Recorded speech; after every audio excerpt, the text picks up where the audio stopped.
nome é Luiz Antônio, eu sou professor do Instituto de Física de São Carlos e hoje nós vamos começar falando sobre eletrostática. Eletrostática é a parte da eletricidade que estuda, né, cargas elétricas em repouso. Tá? E hoje nós vamos falar mais propriamente sobre os processos de eletrização. Provavelmente, né, os nossos antepassados observaram esses processos, esses fenômenos elétricos. Mas só o Tales de Mileto foi a pessoa que observou e relatou. Isso aconteceu mais ou menos 600 anos antes de Cristo. Tales de Mileto, ele era um filósofo, ele morou na cidade de Mileto, que hoje é Turquia. Ele era matemático, engenheiro, negociante, tinha um monte de funções. E ele observou que quando você atritava o âmbar ganhava uma propriedade nova. O que é o âmbar? O âmbar é uma resina. Por que atritar o âmbar? Porque quando você atritava o âmbar expelia um cheiro muito agradável. Então todo mundo fazia isso nessa época. Mas o Tales de Mileto observou que quando ele atritava o âmbar, ganhava a propriedade de atrair corpos leves. E ele atritava o âmbar com o quê? Com pele de ovelha. E o âmbar começava a atrair aqueles pedacinhos lá dos fiapinhos da pele de ovelha. Os nossos vídeos, sempre nós tentaremos reproduzir esses experimentos para que a gente entenda essas coisas, como é que elas foram acontecendo. Só tem que eu não tenho âmbar, né, e muito menos pele de ovelha. O que eu tenho é um monte de canudo de refrigerante, desses canudos que você usa para tomar refrigerante, tá? E também tenho papel higiênico. Então nós vamos fazer esses experimentos utilizando isso. Uma coisa importante é que você, quando você for comprar esses canudos, tente comprar canudos não muito coloridos. Os canudos que têm menos cor, que têm menos tinta, eles funcionam melhor. Futuramente eu vou explicar. A outra coisa também é que você não pode usar um canudo que você já tomou refrigerante. Tá certo? Porque água não água pura, água com refrigerante lá, com açúcar, ela é condutora e você não vai conseguir eletrizar tão bem o canudo. Tá? Então esses canudos aqui estão novos e eu vou fazer o experimento que Tales de Mileto fez. Se eu passar esse canudo sobre esses pedaços de papelzinho, nada acontece. Não tem nada acontecendo aqui. Tá? Agora eu vou fazer o seguinte, eu vou passar uma nova propriedade para esse canudo. Como? Eu vou atritar esse canudo. Eu vou atritar esse canudo com esse pedaço de papel higiênico. Tá? Então eu vou fazer isso. E vocês vão observar que esse canudo vai ganhar essa propriedade, né? Essa propriedade de atrair corpos leves. Então tá aqui, vamos ver, ó, vê um monte de papelzinho aqui, ó, tá certo? E foi isso que o Tales de Mileto observou 600 anos antes de Cristo, tá? Isso na época, tá certo? Não tinha nenhuma aplicação. Ninguém conseguia vislumbrar nenhuma aplicação e isso aí acabou ficando esquecido por muito tempo. Isso só volta à baila em torno de 1600, tá? Quando o William Gilbert começa a fazer vários experimentos. O William Gilbert, ele era um médico inglês, ele estudou na Inglaterra, fez o curso de medicina na Inglaterra, depois ele viaja para a Itália para se aperfeiçoar, para melhorar a medicina que ele tinha aprendido. Por que para a Itália? Porque na Itália, naquela época, era o lugar onde se gerava muito conhecimento novo. Então ele foi para lá, aprendeu um monte de coisa. Depois ele retorna à Inglaterra já como um médico famoso, né, e competente.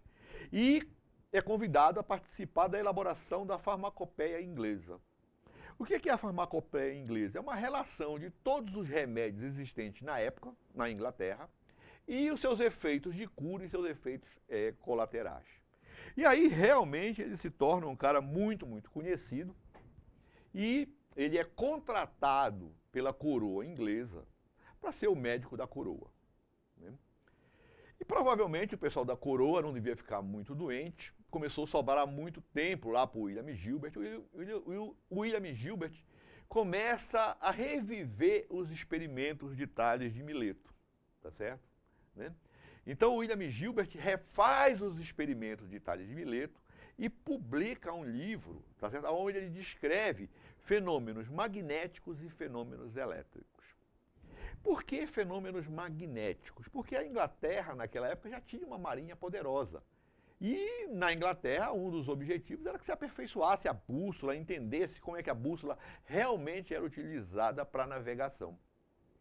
E o Tales de Mileto é a primeira pessoa a propor a ideia de que a Terra se comportava como um grande ímã. E por isso, uma bússola sempre se orientava com relação à Terra, devido à Terra ter um campo magnético. Nesse livro também, ele relata os fenômenos elétricos, tá certo? E ele desenvolve, tá certo, um aparelhinho chamado versórion, tá certo? Que é esse aparelhinho aqui. Isso aqui é um detetor de carga. E ele usa o termo eletricidade, ou corpos elétricos, para corpos que eram detectados pelo versório. Então ele descobriu que tinham corpos que ele conseguia eletrizar, que ele ganhava essa propriedade de atrair corpos leves, e tinham corpos que ele não conseguia eletrizar. E ele conseguiu, por exemplo, também ter uma ideia, tá certo, que existiam dois tipos dessa propriedade elétrica, que seriam as propriedades devido aos corpos carregados com carga positiva e os corpos carregados com carga negativa. Só tem que naquela época não se tinha modelo atômico. Ninguém sabia como a matéria era constituída. O primeiro modelo atômico, tá certo, que surgiu foi o modelo de Dalton, tá certo? O modelo de Dalton explicava algumas coisas, mas depois descobriram novos fenômenos que o modelo de Dalton não conseguia mais explicar. E aí aparece o modelo de Thomson. O modelo de Thomson, tá certo? Ele tratava o átomo como se fosse uma bola com carga positiva e vários, tá certo, cargas negativas em cima dessa bola positiva. É como se fosse um pudim de ameixa. Se chama esse modelo de modelo do pudim de ameixa, onde você tem as ameixas seriam os elétrons que têm carga negativa, né? O núcleo tem carga positiva. Esse modelo explicava muitas coisas, né? Principalmente coisas que os químicos estavam observando naquela época. Só tem que esse modelo depois começa a falhar quando se começa a estudar a emissão de luz por sistemas atômicos. Quando você excita um átomo, ele emite luz. E aí esse modelo não conseguia mais explicar, e aí aparece o modelo de Rutherford. No modelo de Rutherford, o núcleo tem cargas positivas, o núcleo é composto por prótons e nêutrons, e os elétrons estão orbitando em torno do núcleo. E o número de prótons de entes com cargas positivas é igual ao número de entes com carga negativa.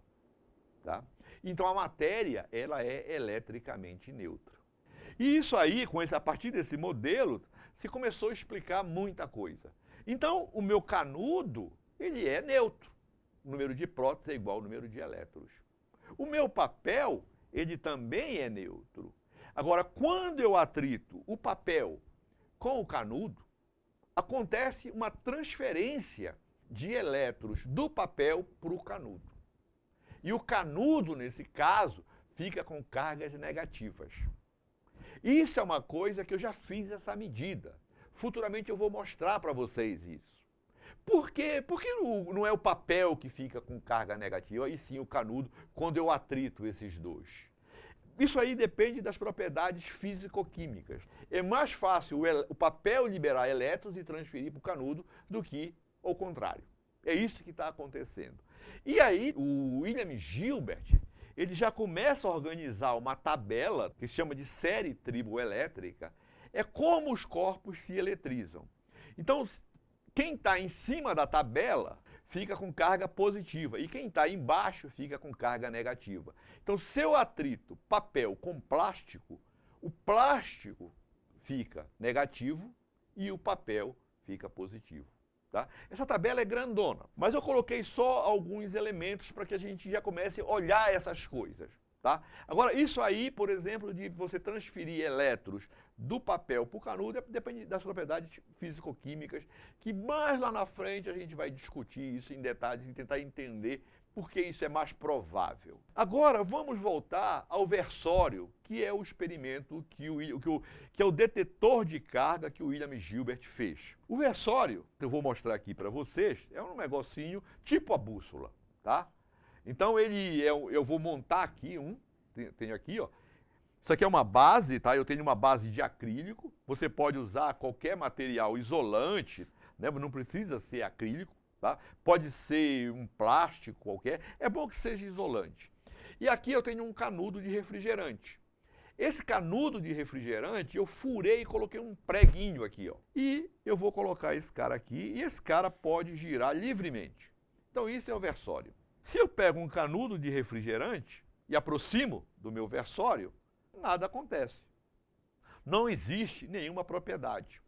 Agora eu vou fazer o seguinte, eu vou atritar esses canudos com papel higiênico.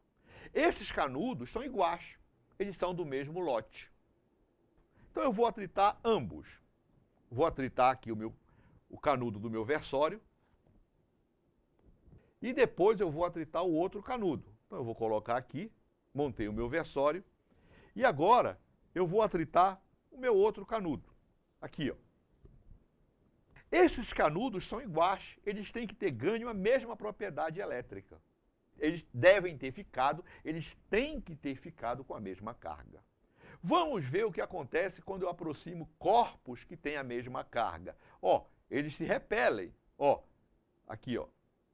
Ó, tá repelindo aqui, ó.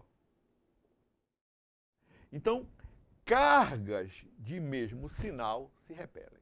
Existe uma coisa muito importante, que é o princípio de conservação da carga. Eu não crio nem destruo carga no universo. Então, quando eu atritei esse canudo no papel, se o canudo ficou com carga negativa, o papel tem que ter ficado com carga contrária, com carga positiva. Então, eu vou atritar de novo aqui, tá? E vamos ver o que acontece agora com cargas que têm sinais contrários. Aqui, ó. Ó, ela atrai, tá vendo? Ó? Tá atraindo. Ó. Então, nós aprendemos uma coisa. Cargas de mesmo sinal se repelem. Cargas de sinais contrários se atraem. Antes, né, de você ter esse modelo atômico, o Benjamin Franklin, ele tinha uma ideia que isso aí era como se fosse um fluido que você tirava de um corpo e passava para o outro. E essa ideia está correta. Esse fluido é carga. E uma outra coisa também que ele falava é que esse fluido devia se conservar no universo, que é o princípio de conservação da carga. Agora, nós vamos ver como eletrizar um corpo. Uma das maneiras de você eletrizar um corpo é por atrito. Se você tem um corpo, canudo, por exemplo, e atrita no papel, nós já vimos que ele ganha essa propriedade. Então isso aqui é uma da maneira que nós já sabemos. Até o Tales de Mileto já sabia esse negócio 600 anos antes de Cristo. Tá? A outra maneira que você tem de eletrizar um corpo é por contato. Você atrita um corpo, ele fica eletrizado, ele tem essa propriedade elétrica, e você transfere essa propriedade para um outro corpo, encostando no mesmo. Vamos construir uma maquininha para a gente detectar isso. A maquininha é essa aqui, ó. Isso aqui é um pedaço de cartolina, tem uns 10 centímetros aqui, e tem uma fitinha aqui de papel de seda, que eu tirei daqueles papéis de embrulhar bala. Você pode fazer isso, ou pode ser até... Essa tirinha ela tem que ser bem leve. Pode ser até um pedaço de papel higiênico também, bem fininho, cortar com a tesoura, vai funcionar. Então isso aqui vai ser a minha máquina que vai detectar se o meu sistema está eletrizado ou não. Mas nós já aprendemos algumas coisas. Se esse sistema estiver eletrizado, vamos supor que ele esteja eletrizado com carga negativa. O que vai acontecer? Essa fitinha vermelha vai ficar com carga negativa, o papel azul está com carga negativa.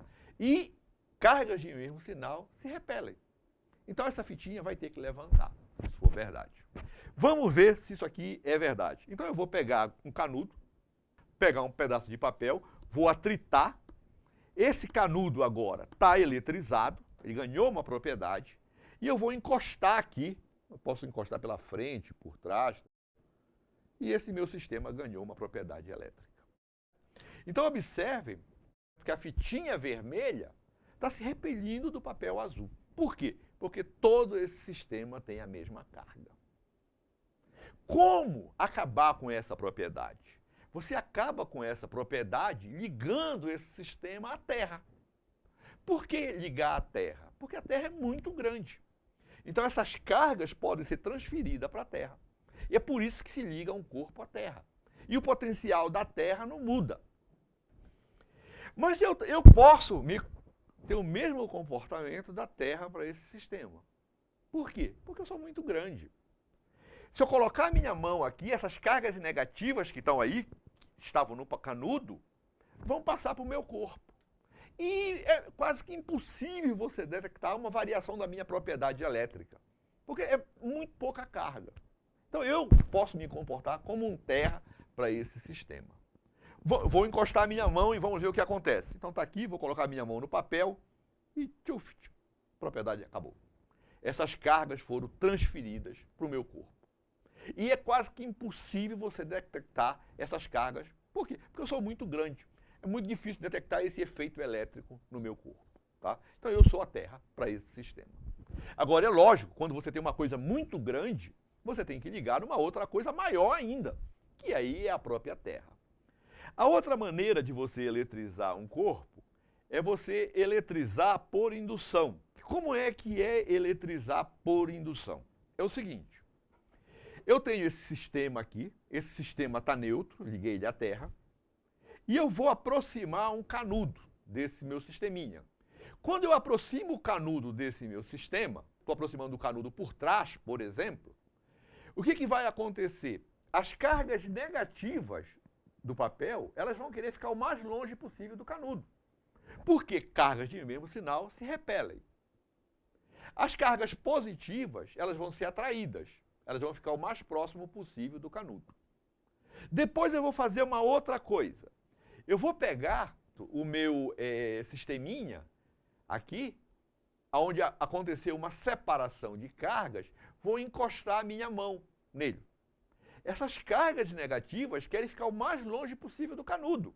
Elas vão ser transferidas para a minha mão. Depois eu vou fazer outro passo. Eu vou tirar a mão, vou afastar a minha mão e depois eu afasto o canudo. E aí esse meu sistema vai ficar com cargas positivas, porque essas cargas negativas aqui foram transferidas para o meu corpo. Vamos ver se isso realmente é verdade. Então é o seguinte, eu tenho a minha maquininha aqui, tenho um canudo, um pedaço de papel higiênico, vou eletrizar esse cara, vou aproximar o canudo do sistema e vou encostar minha mão. Esse sistema está eletrizado? Não. Apenas aconteceu uma separação de cargas. As cargas, o canudo tem carga negativa, as cargas negativas desse sistema querem ficar o mais longe possível do canudo. Então elas vieram aqui para frente. E as cargas positivas estão aqui atrás. Quando eu encostar a minha mão, essas cargas vão para a terra. E tiro a mão e depois tiro o canudo. Esse sistema está carregado. E eu falei para vocês que esse sistema estava com cargas positivas. Como é que eu posso verificar isso? Eu posso verificar isso aproximando o canudo dessa fitinha. Se isso aqui está realmente com cargas positivas, essa fitinha vermelha vai ter que ser atraída pelo meu canudo. Vamos verificar se isso é verdade. Tá aqui, ó. É verdade. Vamos fazer outro experimento. Eu tenho uma barrinha de vidro aqui. Se você olhar lá na série triboelétrica, quando você atrita vidro com papel, o vidro fica positivo. O vidro vai ficar com a mesma carga desse sistema. Está aqui, atritei o vidro, vou aproximar ele. Está baixando, ó. Então a mesma carga, ó. Então isso é verdade. A série triboelétrica também está certa. Para me neutralizar esse sistema, eu vou ligar a Terra. Vou ligar a Terra. Vamos repetir mais uma vez esse experimento. Então eu vou pegar um canudo aqui de refrigerante, vou atritar novamente, tá? Esse cara agora tem cargas negativas, vou aproximar ele aqui por trás, tá? E vou encostar meu dedo e vou tirar o dedo. E depois tiro o canudo. Tá aqui. Então esse sistema aqui está com carga. A prova é que é atraído pelo meu canudinho. Tá? Para me neutralizar isso aqui, basta que eu ligue a Terra. Isso aqui está com carga positiva, todo esse sistema. Hoje nós sabemos que as cargas positivas têm uma certa dificuldade de se mover. Por quê? Porque elas têm uma massa 2.000 vezes maior do que a massa do elétron. Então o que vai acontecer quando eu encosto a mão aí? Não são as cargas positivas que vão sair daí, são elétrons que vão sair da minha mão porque eles se locomovem com maior facilidade e vão neutralizar essas cargas positivas. Então é isso aqui que está acontecendo. Eu tenho um desafio para vocês. Lembrem-se que sempre eu coloquei o canudo por trás e coloquei a minha mão pela frente do papel. Tentem fazer esse experimento colocando o canudo por trás e a mão por trás. E observe com que carga esse sistema vai ficar. Tá? Então, pessoal, existem inúmeras maneiras de eletrizar corpos. Aqui nós vimos 3. Tá? Esse negócio, pessoal, de geração de conhecimento, geração de ciência, essas coisas estão ligadas todo com grana, com geração de riqueza. É importante que vocês entendam esses processos de eletrização. Mas esse negócio não é só para fazer showzinho, não. Esse conhecimento é muito importante. Você usa para gerar riqueza com isso aí. Isso aí não é inventado só para fazer provinha, não. Uma das aplicações desses fenômenos eletrostáticos é, por exemplo, a pintura eletrostática. Como é que funciona a pintura eletrostática? É o seguinte, você pega o corpo que você quer pintar, carrega ele com carga, por exemplo, carga positiva, e vai lançar sobre esse corpo uma tinta. Só tem que essa tinta está carregada negativamente. E toda essa tinta agora vai ser atraída por esse corpo que está com carga positiva. Então, se um pedaço de tinta está saindo fora aqui, ela é atraída e cola atrás. Então, a perda de tinta por esse processo de pintura é mínima. E isso aí é um processo industrial que hoje se utiliza muito. Aqui estou mostrando para vocês um sistema de pintura profissional, comercial. Aqui é a pistola e aqui é a fonte de alta tensão. Essa coisa de carga positiva, ser atraída por carga negativa, esse tipo de coisa, você usa isso comercialmente, tá? Eu tenho para vocês também um segundo desafio. Eu gostaria que vocês fossem atrás e descobrissem como é que funciona a máquina Xerox. Grande parte da máquina Xerox funciona por um processo puramente eletrostático. Então, tentem descobrir também esse negócio do funcionamento da máquina Xerox. Vamos ficar por aqui. No próximo, nós vamos falar como detectar cargas elétricas.